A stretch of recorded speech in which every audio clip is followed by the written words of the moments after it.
Hi, everyone. Thanks for joining us today. My name is Joel Kallman, and I'm on the Oracle Apex product development team. And thanks for joining us today for a special edition of Apex Office Hours, where we are joined by community members, Niels de Bruin and Richard Allen, who are part of a larger group who have developed a process modeling solution for Apex. If you don't mind, I'm just going to go through a few quick announcements and I'll hand it over to them. Oh, I should also say, if you have any questions at all at any time, please feel free to ask them in the Q&A in Zoom and not in the chat. Okay? For those who didn't attend last month, Menno Hugendijk, who's also on the Apex product development team, he gave a masterful presentation on the new capabilities for report printing in Apex 20.2. And if you haven't seen this before, I encourage you to go watch the replay at that link, and you can scan the QR code there. We've had quite a robust series of office hours in 2020. And if you, all of these are recorded just as is this one. And if you go to this URL, you can see all of the replays of these office hours from the past year.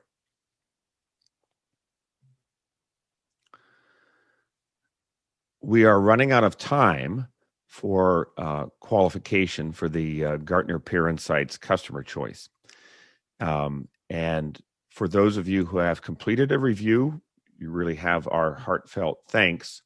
The qualification period ends at the end of December. And I imagine, like most people on this call, you're going to be on holiday, probably in the next few days and not reading email. So I would encourage those of you who haven't done a review, if you could spend just a few minutes after today's office hours and complete this. And I'll put the URL in the chat as well. For those of you who might have authored a review last year, if you could refresh that review and update it, we would appreciate it. And for those of you who are in attendance today who are a partner, if each of you could just ask one customer, just reach out to one specific customer and ask them to author a review or update a review, all of us would be very grateful. And then lastly, our next Apex office hours is scheduled on January 21st. And you might think this is a placeholder. It's called an Apex special. We know what this is going to be about, but we have to be a bit careful in the details. And these details will emerge in January. So just mark this on your calendar. And I hope you join us then. And I won't consume any more time. And I will pass this to Niels de Bruin. Thanks, Joel. Let me quickly share my screen. Can you see the slide? Yeah, it looks perfect. Great. So, hi, everybody. Thank you for your invitation, Joel, for doing this presentation on Apex Office Hours. And we're glad we're here presenting about Flows for Apex, version 5.01. So first, let's introduce ourselves before we get into the topic. My name is Niels de Bruin. I'm the founder of Flows for Apex. Back in 2019, I had this crazy idea to integrate a BPMN IO JavaScript framework within Apex, and it went off quite well. Right now, we're at version 5.01, and we still have a long road ahead. For my job, I'm busy as a business unit manager for MT AG, which is a mid-size IT consultancy firm in Germany. And there I lead a group also of Apex experts. And one of our passions is to actually share our knowledge. And we do that through our website, apexmt-ig.com. So have a look over there if you want to have more info about our tools. And you can also find Flows for Apex there as well. We do so also a lot of with low-code evaluations. So if you're not really sure if Apex is an option for you, if you're looking at other competitors, please feel to contact us. We can do really strong evaluations and give you good advice in that matter before continuing. I'm also very active for the Oracle user group in Germany, which is the DOAG. And there I lead also a group of volunteers, and I'm also busy in organizing the yearly conference, which is called Apex Connect, where about 400 attendees can share their passion about Apex, PL SQL, JavaScript, and all the technologies you need to do a great project with Apex. And with that, I would like to pass it on to Richard. Hi, my name is Richard Allen. I'm an Oracle veteran. I started using Oracle back in version 4, which I guess makes me quite old now. I worked for Oracle for about 10 years, initially in UK consulting, and then as one of the product managers for the database, looking after security in Oracle 7 and Trusted Oracle days.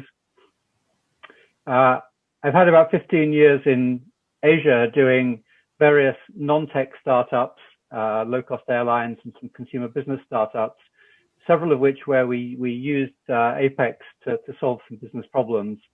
And recently I returned to the UK, so picked up my passion for doing Oracle development. And I spent a lot of time this year working on the Flows for Apex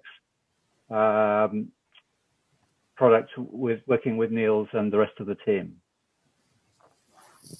All right, thank you, Richard. So let's get into it. Flows for Apex. What is Flows for Apex? Flows for Apex is there to model and run process flows, all within your favorite tool, of course, Apex. So it all runs within the database, which is aligned with the strategy of Oracle, being a converged database. We designed it for Apex developers primarily. So if you talk to business users, they don't understand, I would say, the BPMN language at first sight. But for us Apex developers, what we typically do is create tables, create a data model at first. But this is actually not what we do. This is not something we should do. We should first interact with the business department to have a look at how does the process flow look like, and then afterwards decide where Apex fits in, and start developing your data model and also your applications. It's a package app for 21 and higher releases of Apex. So just with a few clicks and without any further rights or permissions, you can actually start building your process flows within minutes. It is open source, so you can do whatever you want with it. We host it also on GitHub, but we have a distribution you can download as a zip file, and there you have the package apps in there. MIT license means you can do with it whatever you want. We have a full support of the modeler with BPMN 2.0, which is a standard for process modeling. And we have a PL SQL API in place and also some additional views in the database to actually control a flow instance. We also have a region plugin, which is called BPMN Viewer, and you can download it at apex.world. But it's also part of the distribution. So that was something you can use for existing Apex apps.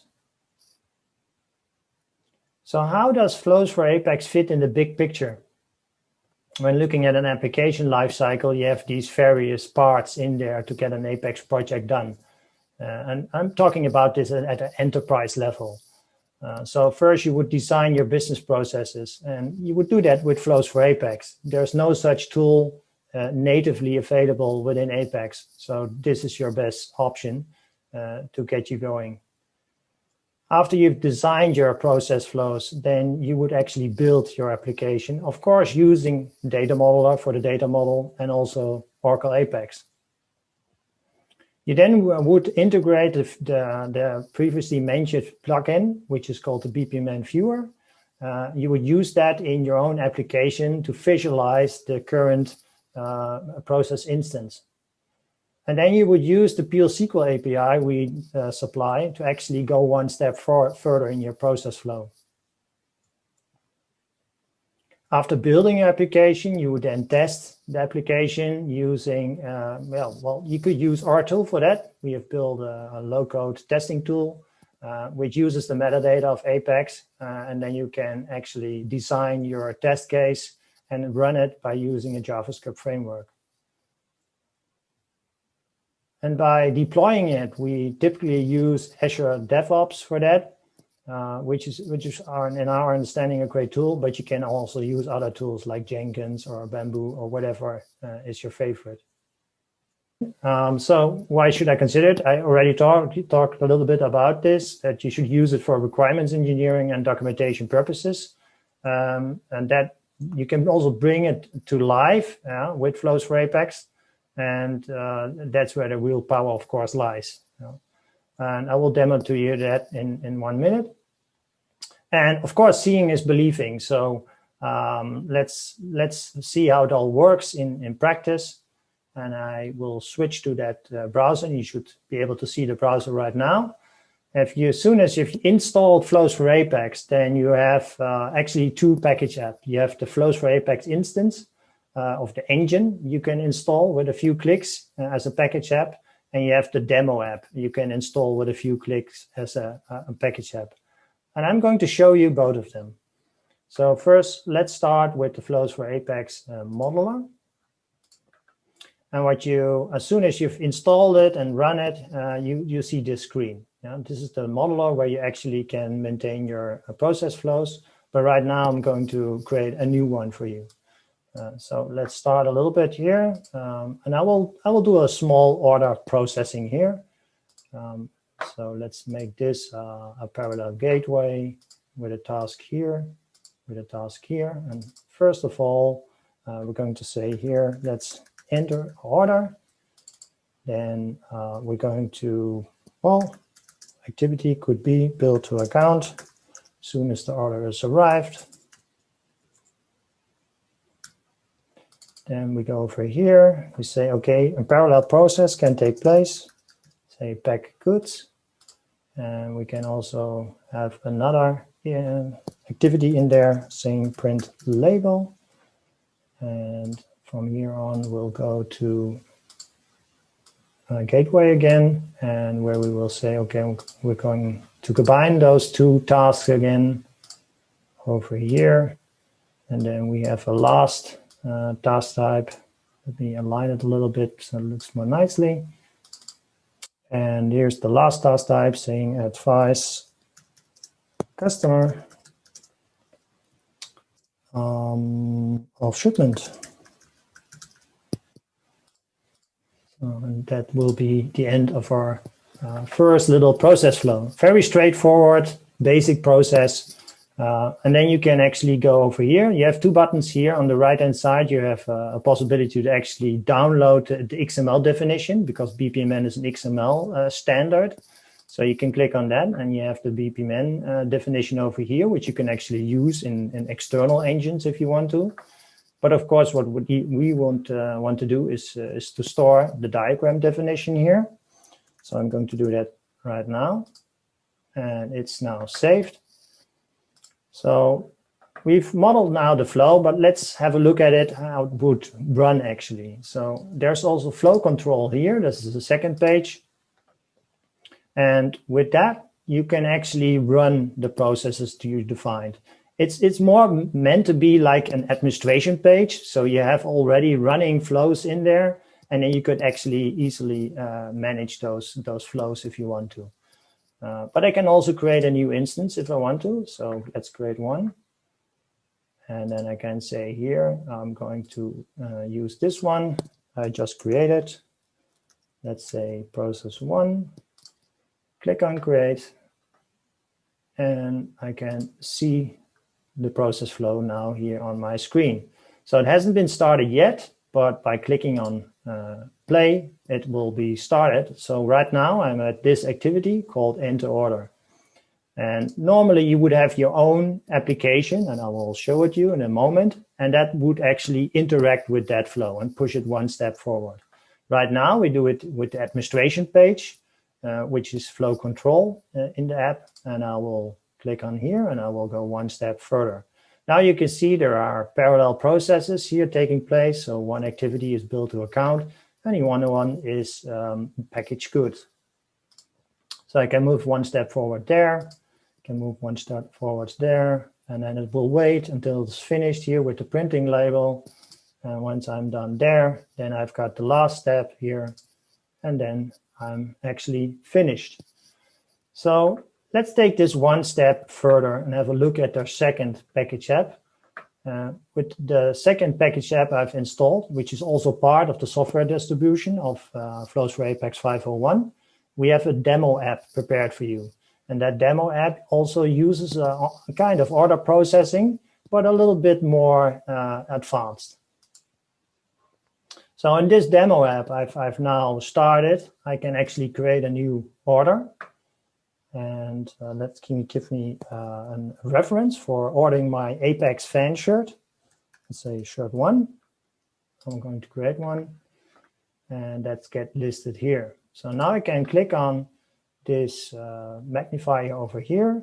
And now I've got a kind of inbox type kind of style. So normally this flow you wouldn't see really in your own application. It just runs in the background. But for demo purposes, I put it here on the foreground. So this is now also the plugin you see, the BPMN viewer, that actually shows you where we're standing out right now. So you have those different lanes with people, of groups of people that are responsible for each of these tasks. So the warehouse worker has a task right now for packaging goods. So if the warehouse worker was to click here on his inbox saying, okay, this is a manual task, he has to do this manually, then he could say, okay, I've done that, and the process would go one step further. And here, there's a user task in place. So if you click here, there's actually a form to fill out. So you have to actively decide, is he going to do the special carrier or is he going to do the normal post? I will stick with the normal post and click on proceed. And automatically, I'm now here, check if extra insurance is necessary. So before sending out my t-shirt, I would like to make sure that it's insured. So let's say I want to have an extra insurance in place. And now we have here two tasks in parallel. So the assurance amount is being entered by the logistics manager. So if we go to the logistics manager, we can actually go over here and say, for $50, I'm going to actually insure that Apex shirt I'm now ordering. Then there is another activity here, a manual one, fill in a post label, and that's for the clerk to do. He's going to click at proceed, and after everything is finished, the last step is over here, add paperwork and move package to pickup area, and that's also a manual step. So what we've seen so far is that we have two package apps. One is to actually do the modeling and the controlling of existing flows, and the other one is a customer app, which could be your app you've previously built or you're right now building, and that actually interacts with your flow. So how does that all work behind the scenes? So if we look at this schedule over here, we have this point 1 over here. There's the process modeler. That's what I showed you before. And this actually generates a BPMN file, XML based. And that XML, as soon as you click on save, is stored in your workspace schema. You have Flows for Apex automatically installed in your workspace schema after importing the package app in your workspace. Yeah? So all the database model definitions are in there. So as soon as it gets in the database, the whole XML file, it also gets parsed. So we take the various parts out of there and store them in a relational table.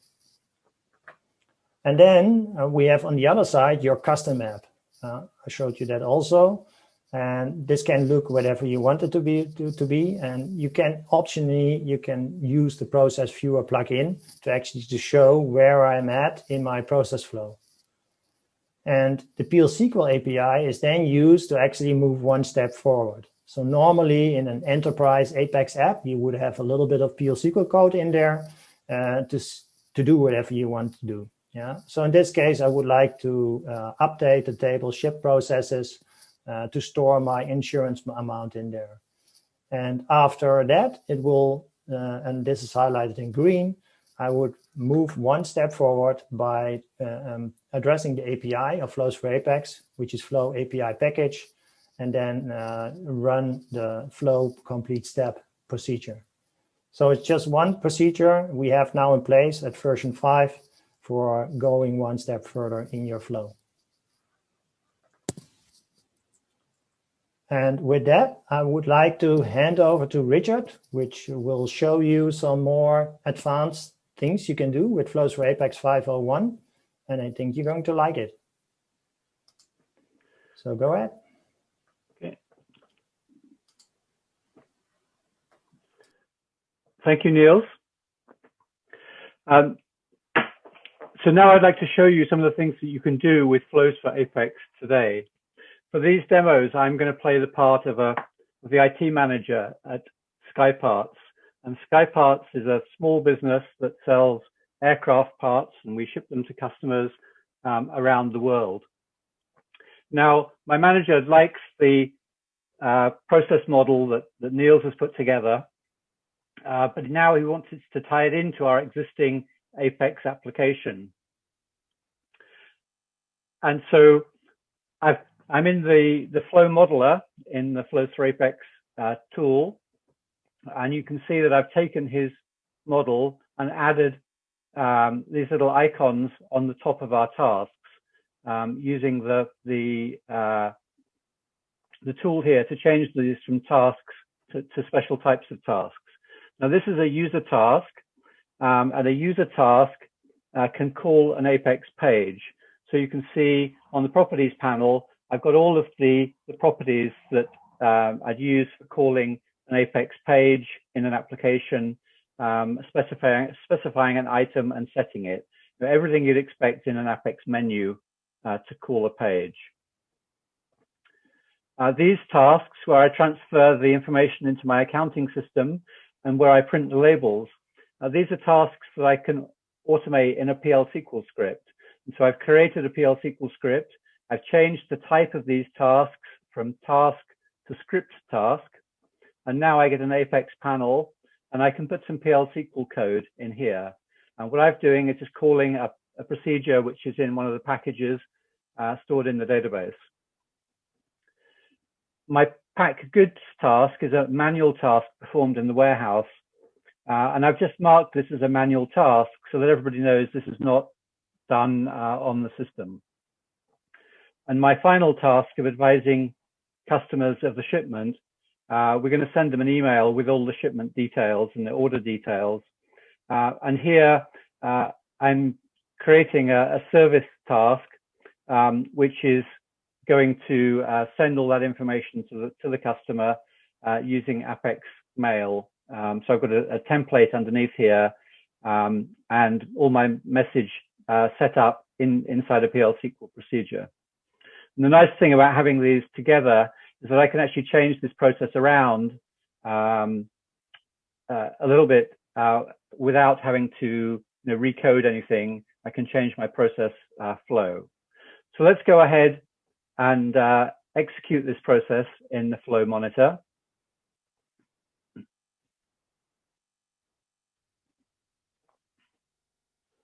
So here's the process that you saw earlier. Now, if we were calling this from an application, then one of the views in Flows for Apex gives you the full Apex of URL string, so that you're able to call this and it will pop an Apex page in your application. But we're running this in the flow monitor at the moment. So if I tell the engine that this task is now complete, you'll notice that some of these tasks are now going through automatically because they're just PL SQL scripts that are being run.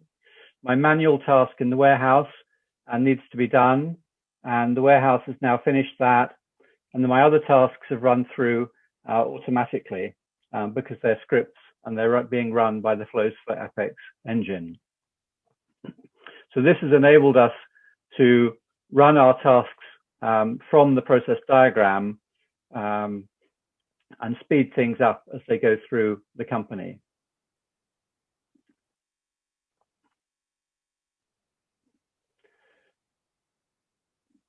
Now, my boss likes what we've done. We've been able to get our tasks running faster. We also have visibility now of all of the orders as they go through the company, because I can see the progress and I can see what's holding up each task as I try to ship goods. The next thing, he's come to me and asked me if we can make sure that tasks get assigned and notified to the people in the right departments. We really don't want to have the warehouse being bothered about sales issues and vice versa. So what we've done is we've gone back to our process model and put this lane structure on it. Those of you who've seen process diagrams before will understand this idea of process lanes. Those of you who haven't, we have a lane for sales, the sales group in the company, a lane for finance group, and a lane for the shipping group. And the tasks which belong to those different groups are now put in the appropriate lane. So we can define all of that diagrammatically.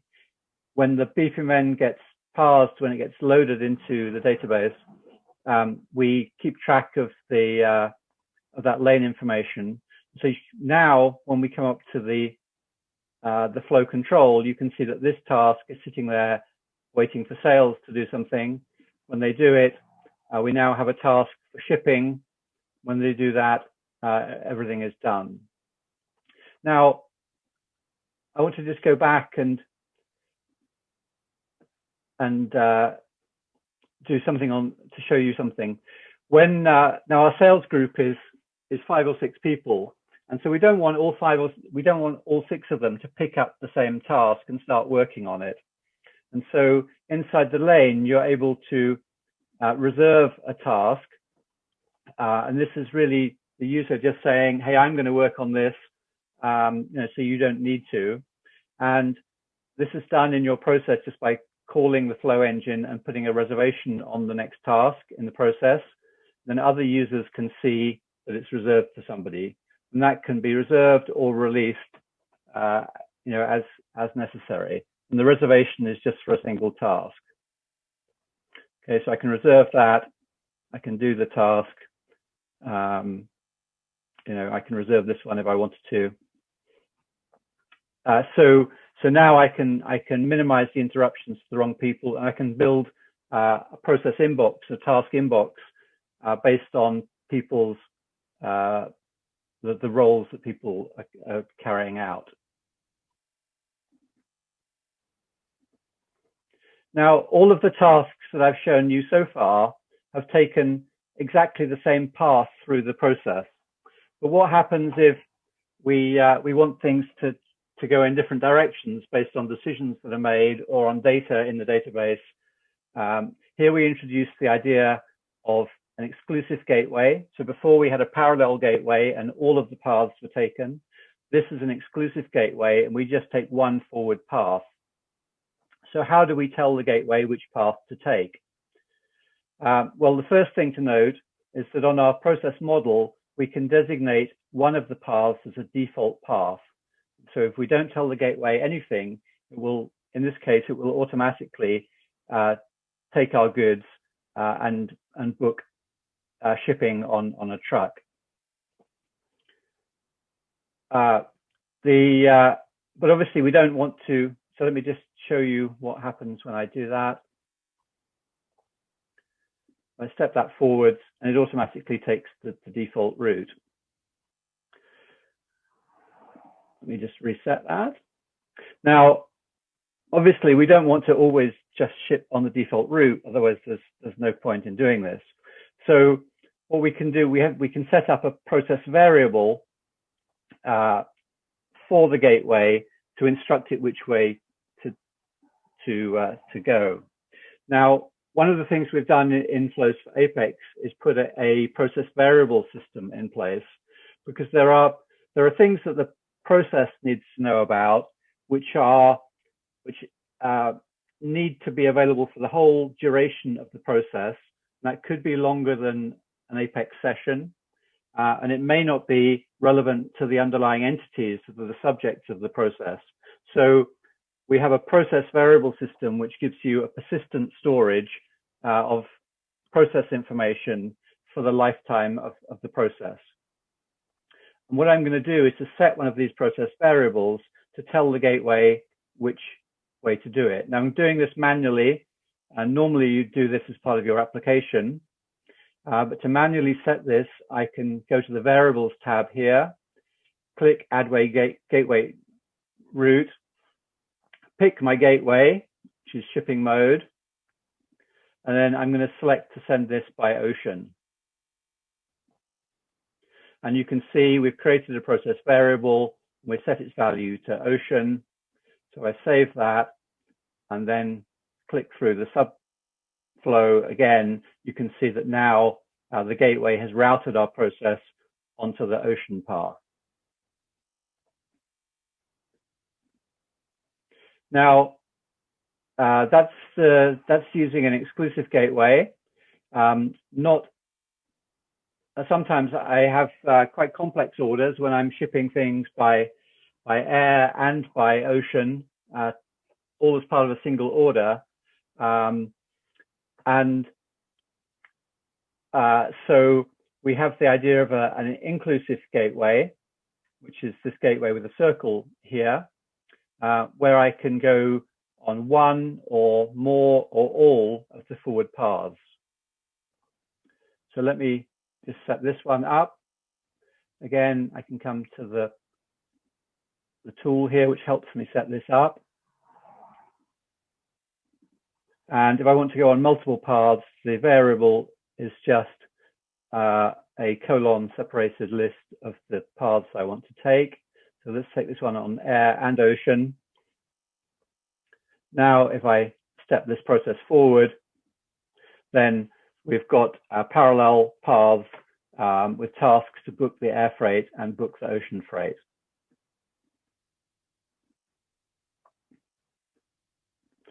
And the final thing that I want to show you here is how we can add timers into our system. Now, my boss has come to me and said that he wants to sort out our travel approval and travel booking process before we all start traveling again next year. And one of the problems we've had in the past is with managers sitting on approvals. And so when I was looking at the tutorials for flows for Apex that are available on apex.oracle.com, I was working through these and saw the boundary timer functions that are in flows for Apex. And so I've added some timers onto my process. One that is a non-interrupting timer that when this fires, it starts kind of a reminder process, but the main task continues. And another which interrupts the task and carries on a different route. So let me just show you how the process is meant to work when everything is going well. So this is the good boss scenario. I submit my stuff for approval, the travel gets booked, my seats get reserved, I reserve my seats, and I'm ready to travel. So that's how it works on a good day. However, my boss has been quite busy recently, and so he has been sitting on my travel approval for a while. Let me just refresh. Yeah, and so my travel, there we are. My travel has not been approved before the timer goes off. And so this is now starting another process flow, which sends him the reminder. He sends the reminder, it works, he approves my travel, it gets booked. And now it's up to me to reserve my seats. And the problem now is that I'm actually quite busy. And so I don't get to do this. But we've got a timer on here which interrupts this process, and it's set to go off 2 days before my travel starts. And if I haven't reserved the seats, then it will step in and assign what the system thinks is the best possible seats it can find for me, so that I can turn up at the airport and still travel. Now that's all I've got time to show you now. There's a lot more functionality in that you can put into your models with the current release of Flows for Apex. If you download and install the product, there are 9 tutorial workflows that you can work your way through, and if you do that, you will understand how most things work. Those are also available for you on apex.oracle.com, and so you can work through those now. We can work through those up on the web. So with that, I'm going to hand back to Niels. Thank you, Richard. Let me share my screen again. And right now we're back again. So you should be able to see this slide again.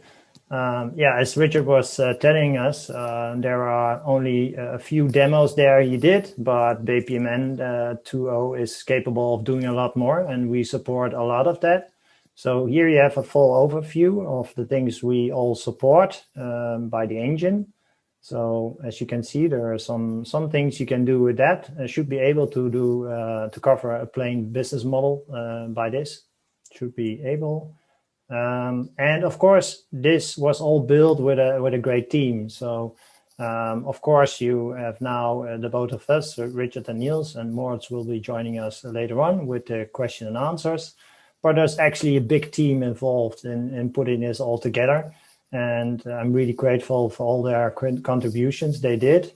It's all open source, it's all spare time. And if you'd like to join us, please feel free. You can see the link on the bottom of the screen and go to the GitHub page, and then you can also contact us. We're also very active on Slack for the communication, and do some Zoom sessions over there to get the next version up and running for you. So how do I start? First of all, I would suggest you try it out on the cloud. So if you go to those bit.ly links over there, you have one for each package app, and that will lead you to the environment apex.oracle.com, where you can actually try it out for yourself without installing the software. Of course, if you want to use it in your own systems, I would suggest you download the software. And we have the ready-to-go distribution for you on our website, which is apexmtag.com/flows for Apex. And we have also documentation set up, which is on GitHub, which explains how to deal with gateways and timers and how they all work. Of course, this was all built in our spare time. So if you're looking for support and you have any in-depth questions, of course, we will try to answer them after this presentation. But if it involves a little bit more time, please support us also. We have a professional support website set up, which you can reach over our URL over here on the bottom, which is apex.mt-ag.com/support. A little book recommendation I've got for you. So the creators of BPMN 2.0, they work for Camunda company. And they have written this great book, Real Life BPMN. So if you're really into business process modeling, I would suggest buying that book and read through it. It's very helpful for background information. Sorry, Niels, are you meant to share anything? Yeah, I'm sharing all the time now. Okay. There it comes up. Okay, it was only my screen. Sorry. So the statement of direction for the next version of Flows for Apex. I saw some questions in the like coming up in the Q&A already. So yes, we are covering versioning in the next version. That's on the top of our list. We're also looking into reporting. So if you have a lot of flow instances running, you could actually create a color in there saying, okay, at that point in my process flow, it looks red. So that means that a lot of process instances are hanging maybe there or take too much time. So those are interesting things to look at. Also, the intercommunication between flows is something we would like to address. So you have multiple flows and they need to intercommunicate. That's something we don't cover today, but we're looking into that. Also, a tighter integration with Apex itself is something we're striving at. And of course, when going from 5.01 to the next major release, we will surely supply a migration script. So yeah, you're covered by that by upgrading then your environment. So that will take me to the last slide before we go into the questions. First of all, download your free copy at this address. And please do us a favor, register for the newsletter.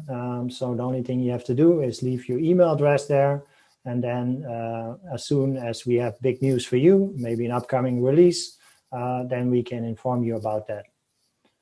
Also get in touch with us. We like to get feedback. So on Twitter, use the hashtag Flows for Apex. Let us know what you think about the product.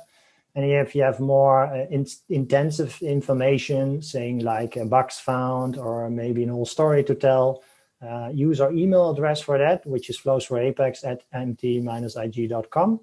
And we'll be happy to help you there.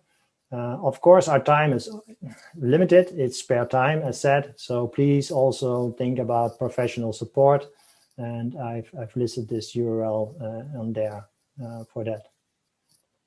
And with that, I would like to go into a question and answer mode. I've also invited Moritz Klein to be part of the team. Moritz is also very active in our team. He's built the plugins part of the project, but also did a lot of data modeling. So yeah, with that, I would like to say, let's turn on the camera and Joel, you can go through the questions. Sure. And it's up to you if you wish to share or not. The questions have been fast and furious here. Oh, yes. Okay, so here we go. And I only have two hands. I'm sorry. That's okay. I saved some of these for the end here, but it's okay. We're going to consume the remaining 14 minutes. Rob asked, can we get a copy of the deck, specifically the architectural diagram? I think you're planning on sharing the deck, right, Niels? Yeah, I will immediately after this presentation send you the slides. And then I will put them also online on our knowledge base, mtag.com. So you can provide the link to that, and then you have all the slides there. Okay. Stellian asked, how much can this application replace Camunda BPM? Great question.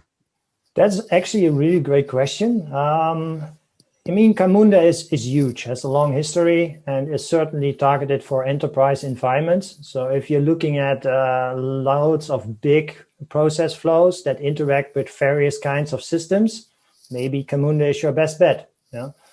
This is primarily targeted when you're looking for process flows within your database, within your Oracle database, within the Oracle environment with Apex. So it's a different kind of targeting. So if you are looking at just a few small flows, I suggest you can actually do that with Flows for Apex. But as it is all standard, you can move back and forth if you wish to. Yeah, so you can export the definitions from here and migrate to a bigger environment, or you're coming back from that bigger environment to Flows for Apex because it's all standardized with BPMN 2.0. Okay, thanks, Niels. Next question from Charles. Is documentation available for the API calls to create a work item, enter it into a workflow, forward it through the workflow? Richard's description is great, but is this written down? Okay, Richard, would you like to go into that question? Yeah, so there is some documentation which is up on the web. It's hosted on the GitHub Docs site. Yeah, I got it here. Yep. Which is mt-ag.github.io/apex minus flows for Apex. I'm sure there's more documentation we can add and which will get added. But there's certainly a lot to get you going there. And if you have additional questions, then please get back to us. Yeah, but we don't really have today an official API documentation. Yeah? But it's very intuitive, so you'll get around pretty quickly. The API is very, very simple. There are kind of 7 calls to create a flow, delete a flow, and then a single instruction to move it forward, and then one to reserve and one to release a reservation. So it's quite a simple the PL SQL API is actually pretty simple. All right. Okay, thanks. Next one from Eric. Is it possible to have a loop in the flow? For example, an action has to be approved by each manager in a hierarchy until it reaches a VP. Yes. Well, as I was just typing, in theory, yes. Okay. We don't have an immediate like support in there, but it's like you can design loops using gateways and then say, okay, go to next. But like the business part of that process needs to be steered by your custom code, I would say. Mm. So that you know when to exit the loop, so that you don't produce an infinite loop. Mm. Yeah. Okay, next one from our buddy Zed. Interested to know how it deals with escalations when a task gets held up at a particular point and what options can be defined to deal with it. Okay. So let me have a go at that one. So you first of all, you need to separate the idea of a technical error and an escalation from a business process escalation and error. So if it's a process escalation, then there are boundary event handlers for raising escalations or errors, and then you can define processes for handling them. And if you look through some of the later tutorials, you'll see how to do that. All right. Okay, next one. Again, from our buddy Zed. Enterprise implies it will scale. Could it scale to, say, millions of customers and associated tasks, activities across many flow definitions? Okay. So actually the question is, can the database scale? Yes, the database can scale because this is all in the database. So I knew Joel would like that. Yeah, I wouldn't worry about that too much, right? So you can actually create also big flows right now. First, we had a limitation about 32K, but right now that's not in place anymore. So the flows can also be pretty big. And of course, the tables can be pretty big. And then all the general database rules apply to scale. I guess I have a follow-on question on this. I realize this is all donation of your time and talent. Have you done any scalability testing of this? Actually, we don't. Not in an automated way. Definitely not. But we had performance in mind while designing, for sure. That was one of the longer discussions that especially Richard and me had during development. What about performance? But we didn't do like an extensive scale testing yet. Sure. As this, at the moment is a community project, if somebody has a requirement and they need to scale it, if you want to work on some scaling tests, then, I think there'll be people in the group who'd be quite happy to help you and quite curious to see, how it goes and to see what the issues are and to get it so that it does scale. Sure.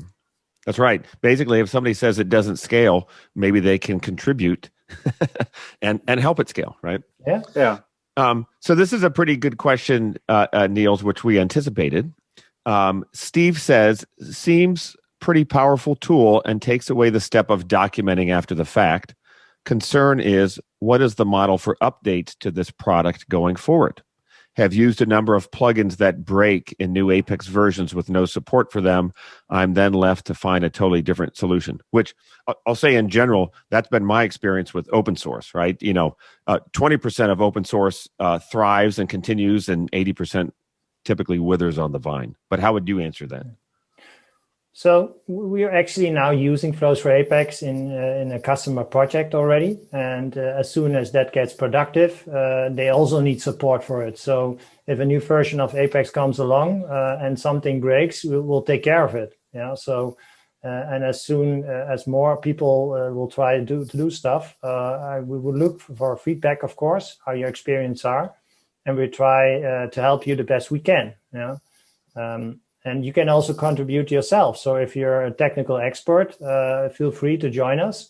and then you can work on those bugs yourself if you want to. Yeah. So, and there's of course professional support in place as well. So we're a large group of people, and we're not alone. There are also other companies interested in looking at this. So I hope that it will get picked up, and then lots of companies will provide professional support for this tool going forward. Okay. Thanks. Next one. This is great. Can you trigger a new BPM instance from external source like Q, email, HTTP? So basically, the PL/SQL API is there, and that will let you start a flow instance or create a flow instance. The way you do that is up to you. Yeah, so you can trigger it by some mail, or you can put a REST API around it and call it by HTTP. So there are various ways to do that, achieve that. So it's up to you what the use case is and how you would like to extend it. I think Apex automations, could in conjunction with this, where you trigger a process flow when one of your automations, recognizes that something's got to a certain condition, or something's out of, I need to order stuff, or I need to do something based on an automation. Right. And that's what we think as well is a nice fusion of technologies, right? Automations could trigger a flow. Exactly. For those who don't know, automations is native asynchronous functionality in Apex. Yep. Okay. Khalid asked, can it be used? Maybe we already answered this, but can it be used for approval hierarchy where users would receive email notifications and take actions of approve, reject from within the mail, and based on that, it would proceed to the next activity, similar to what we do at PCS, Process Cloud Service? That's really a question for how do you do the integration external to the engine, right? Yeah. So it's no problem, of course, to send out an email. Yeah, we have an email task type for that, and you can use the Apex mail package to send out an email notifying somebody. And if there's a link in there, they can click on that link, and that will do something. Yeah, and you define what that is. So you could actually say at that point, if something gets approved, it would go one step forward in your flow if you want to. So you get a complete freedom in that case. Yeah. Okay, I've saved one question to the end, but I can see that you've fed people some money, Niels, so they could provide comments. I'm going to share their comments here.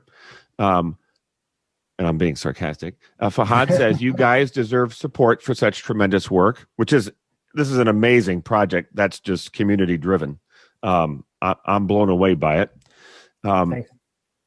Alistair says, Oracle, please collaborate / throw money at these guys to make this standard functionality. This is the perfect way to turn data captured in Apex directly into business action and thus business value. I asked him a follow-up question, and he said, Apex is perfect at data capture and feedback visuals, but turning that data around again into sequential actions or workflows is something I think is untapped potential. Well, that's perfectly stated. Great. Thanks for that. Yeah. You'll send him the check afterwards, right, Niels? So I have an interesting question here, because we've talked about, how tightly should we integrate this with Apex, right? The thing that I find fascinating about this is this gets a lot of the same benefits we do in Apex, and that is everything is in the database. The definition is there. It's backed up. It's scalable as the database. You need disaster recovery of your system. No worries. That's built in, right? And I see potential for this even beyond just Apex, right? Let's say somebody wants to create a flow and initiate it via a REST API created in ORDS, or anything else that can call PL/SQL or now JavaScript. And so I guess my question to you, to the team here, is where do you think the integration lies? Should this could be used by Apex, but don't you even see greater value in having an engine like this be native to the Oracle database, to the converged database? For sure, I would be happy to do that, and I would like to see it integrated in Apex itself. For me, it's like the next step in the application builder, saying process builder. So we need to get a smooth integration done to get also a bit of PLC call also finished for low-code developers. So there's a huge field out there to explore, and which we can benefit all from if it's natively available in Apex. But coming to the fact, working outside of Apex for now, we utilized all the gems that the Apex team already created. So we're heavily utilizing Apex Debug, we're utilizing Apex exec, things like that. So we're extremely coupled to Apex, which is no, like, you shouldn't wonder about it. We're Apex developers somehow. Sure, that's right. So it would take some work like, okay, a flexible PL SQL runner needs to be created outside. Sure. And things like that. So that's a lot of work to actually like remove all those goodies away from Apex APIs. Yeah. Okay. It's top of the hour. Any final comments before we wrap up? Niels, Richard, or Moritz? Please try it out and give us your feedback. That's the most important thing. And also let us know what you're doing with it. Yeah. If you're really involved into projects with Flows for Apex, we need to get that feedback from you. That's important. And also, if you'd like to contribute yourself, please feel free to join us. I mean, it's open source, so I would like to see much more people working on it. And as you've seen at the list of features we're still planning on, that's a long list. So it will take another huge effort in the next year to get the major version up and running. Okay, brilliant. Thank you, Niels and Richard and Moritz, for your session today. This is exciting, and I'm really just blown away by what you and the team have been able to create in a short amount of time. And really, you're donating your time and talent to this project. For all our attendees, that's a wrap on office hours for 2020. I'm sure you would agree with me that it's been an interesting year for all of us, but I hope you're like me and consider yourself blessed to be in the industry that we're in. Most of us are in jobs which, as we found out, can be performed completely remotely. And I imagine there are people in your local communities who've had a tough year, and we should help them. So I wish you and your families a safe and happy holiday season, and I also wish all of you a wonderful new year. Thanks again for your time today, and we look forward to seeing you in January. Thanks again, and have a good day. Bye. Yeah.